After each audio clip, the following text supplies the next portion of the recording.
What's up, everybody? Welcome back to Red Seat Radio. My name is Corbin, and before we get into anything today, I do want to let you know that I will be live streaming and having a live watch party of the Red Sox Blue Jays game tomorrow, Wednesday. I'm probably going to go live around 6:45. Game starts at 7:07. We had a great time last time, so if you want to come out, be miserable with the Red Sox fans, talk baseball, talk life, talk anything in general, come hang out with Red Seat Nation and me Wednesday, tomorrow at 6:45 p.m.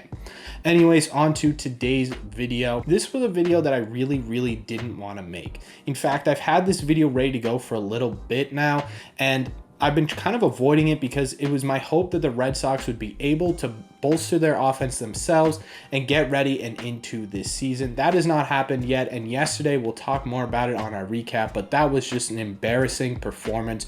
So what we're going to do today is I'm going to put on my Alex Cora managing hat. I want you guys to put on your managing hat, and we're going to try and fix this offense together. I'm going to go through the lineup, I'm going to go through the bench, I'm going to go through every single portion of this team's offense, and we're going to try and fix it. We're going to see what we can do to make this team better. But before I get into that, do me a favor, make sure you guys have hit that subscribe button. We are only about 40 total subscribers away from 1,000. I still have faith that we can get there by the end of April. We've got, I think, like 7 days left, maybe 6 days left. Let's see if we can get there. If you are new here, make sure you hit that button. Also, make sure you guys are hitting the like button as well. It's the best way if you are already subscribed to help out this channel, and it would mean a lot to me. Thank you all very much for clicking on this one. Let's get into it. I want to start with the Red Sox lineup, and the reason I want to start with the lineup is because last year Alex Cora did a fantastic job of moving this lineup around to benefit every single player on this team. And what I mean by that is when players were doing really well or they were in a hot streak, you saw them creep towards the front of the lineup, even sometimes leading off. And when guys weren't doing as well, they got moved down to the bottom. We saw JD Martinez in the 7 hole at times this year. It gave them the ability to regain their confidence and allow them to be a productive player in the top of that lineup. Now, the Red Sox have been shaking up the lineup a little bit this year, but it hasn't been as effective as it's been in the past. And I think there is a lineup that could end up boosting this offense and letting them get going. And the lineup I'm talking about is the lineup that I created right here. Now, I do want to say before we get into the lineup that this is not a lineup that I want all year. This is just a lineup to get this offense going and get the ball rolling. In the 1 hole, I have Alex Verdugo, and the reason I have Alex Verdugo should be pretty obvious. He's been getting on base super well this year. He's taking walks, he's getting hits, he's got power in that bat too, and I'd love to see what he could do in that leadoff spot.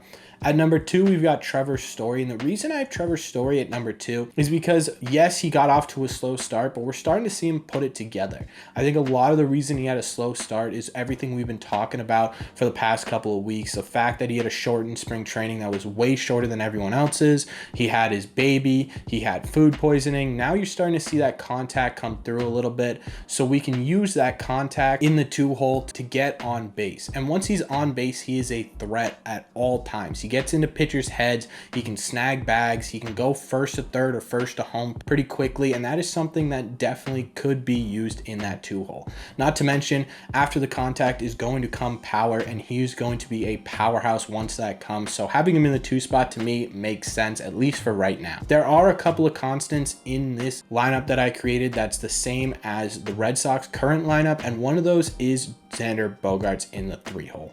And the reason Xander's going to stay there is because Xander's just doing Xander things. He's getting on base, he's taking pitches, he's looking really good at the plate right now, so I don't want to mess with that. At number 4 is something we saw last night for the first time this year, but I think is going to need to continue for the success of this Red Sox lineup, and that is Rafael Devers moving back to the 4 spot. There is an obvious reason that Rafael Devers should be there, and that's because of the guys in front of him. The guys in front of him are going to be on-base machines, and Rafael Devers is an RBI machine. It seems like a perfect match. The less obvious reason I want Devers in that 4 hole is because right now he is a free swinger, and Rafi is a pretty emotional guy. He gets in his head a lot, and he tries and tries and tries to get out of it, and it can end up hurting him a little bit. I think him being behind Xander Bogaerts at all times and always having to watch Xander Bogaerts at the plate, who is consistently calm, cool, and collected, is going to help Rafael Devers get into the right headspace, which in turn will help the rest of the lineup. Obviously, it's Rafael Devers. He is our superstar. In the fifth spot is our other constant in this lineup, and that's JD Martinez. I think this is exactly where JD Martinez belongs. He's been hitting pretty well. He came back from that injury and hit a double last night. I think he will be fine. Having him in that 5 spot makes sense to me still.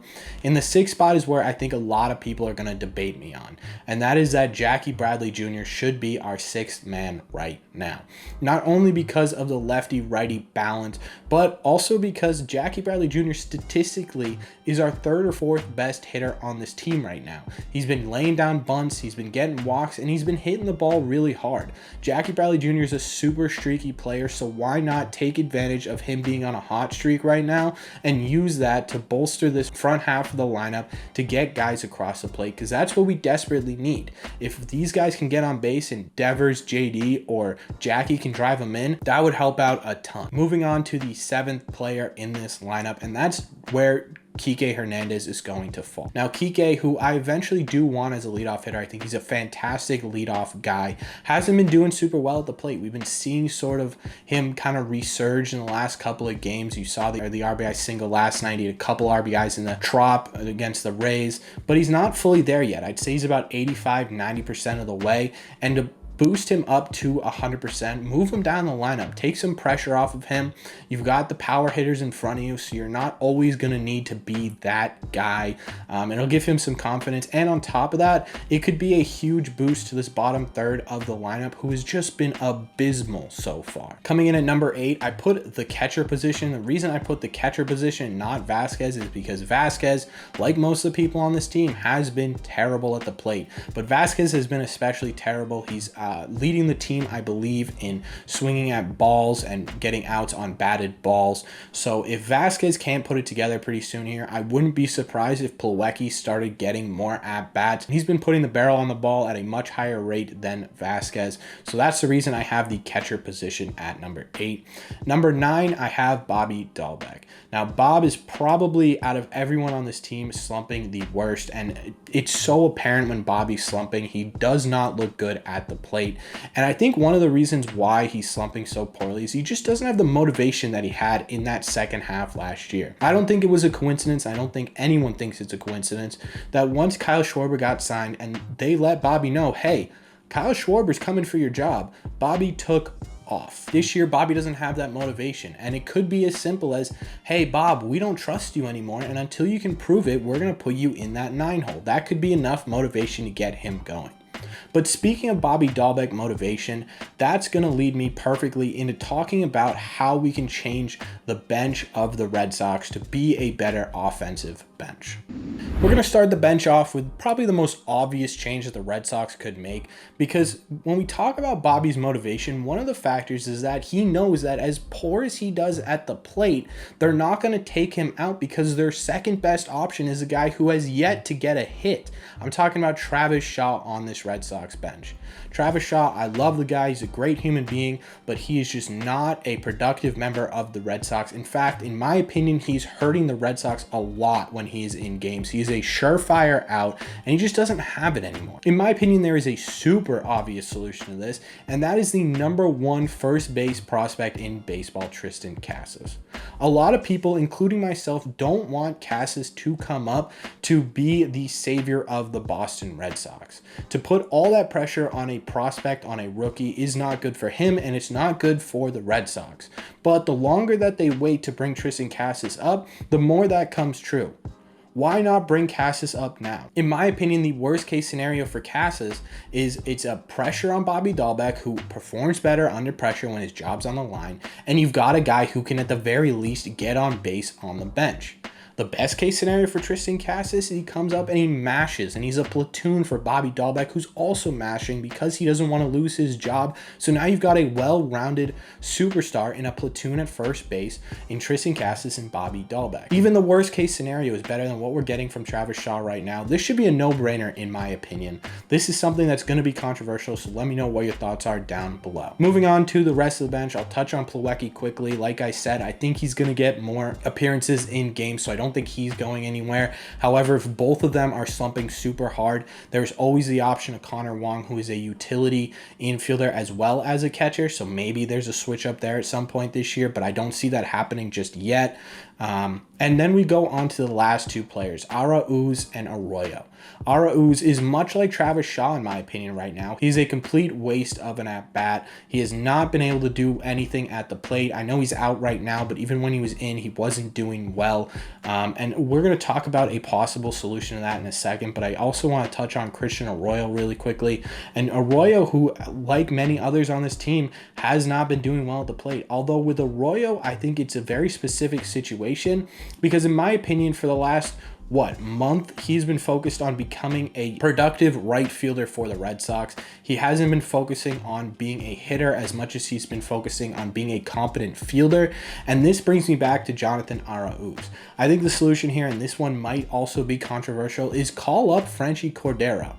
I would love Jarren Duran, but that doesn't make sense as a platoon for Jackie Bradley. And Franchy, who had a great spring training, has carried that into Worcester, where he has been absolutely mashing. Now, I know he hasn't been great at the MLB level, but it seems to me, at least during spring training and the at-bats I've seen in Worcester, that his approach has changed. Some of his mechanics look a little bit better, and he could genuinely be an offensive weapon for the Red Sox. Again, like Tristan Casas, I don't want to bring him up and rely on Franchy Cordero to save the Boston Red Sox, but at the very least, it will be a more productive bat than Christian Arroyo. And best case scenario, Franchy Cordero is your platoon for Jackie Bradley, and Christian Arroyo can get back to doing what Christian Arroyo does best, which is be a utility infielder that can hit the ball against lefties very, very well. He can go back to focusing on that as opposed to trying and spending all of his energy becoming a good right fielder. The last and final point I want to make, and the thing that is most likely going to fix the Red Sox, is time. Time is going to heal the Red Sox. They need time to figure out where they are, who they are at the plate again. They need time to work as a team again. And they need time to remember that they're the Boston Red Sox. They are one of the most powerful teams in baseball. The only problem with time being the solution to this is that, yes, last year, the World Series contenders, both the teams that played in the World Series, were 7-10 to start the year. But the difference is the Red Sox play in the AL East. We talk about this all the time because it is probably the most important factor when a team isn't doing well, is the teams around them. Astros and the Braves kind of got away with it because the rest of their division wasn't doing as well either. The Mets kind of pooped the bed and didn't do very well at the end of the year, and the Braves were able to keep up. The Astros don't have a ton of competition in that AL division, but the Red Sox are in the most competitive division in baseball. Every single game that they lose is a game that they have to make up against a team that is a playoff contender. So as much as I want time to heal this, I don't know how much time they do have to actually genuinely heal this. Let me know all your thoughts down below on what I did to change this Red Sox offense. Put on your Alex Cora hat and let me know whether or not you think the lineup is a good lineup, what you would change in that. Let me know what you think about the bench additions and subtractions. Do you like them? Do you not like them? Let me know what you would do differently. Anything and everything, comment down below. As always, if you've made it to the end of this video, we are only about 40 subscribers away from 1,000. So if you enjoy this video, make sure you guys have hit that subscribe button. Also, make sure you guys have hit that like button as well. Again, it helps out these videos a ton. It helps out these channels a ton. It is the best thing that you can do to help this channel if you're already subscribed. Also, remember that I will be live tomorrow at 6:45 p.m. Eastern on Wednesday to watch the Blue Jays Red Sox games with all of you. So if you want to come hang out, please do. It's a great time. Thank you all very much for clicking on this one. Go Sox, and I will see you in the next one.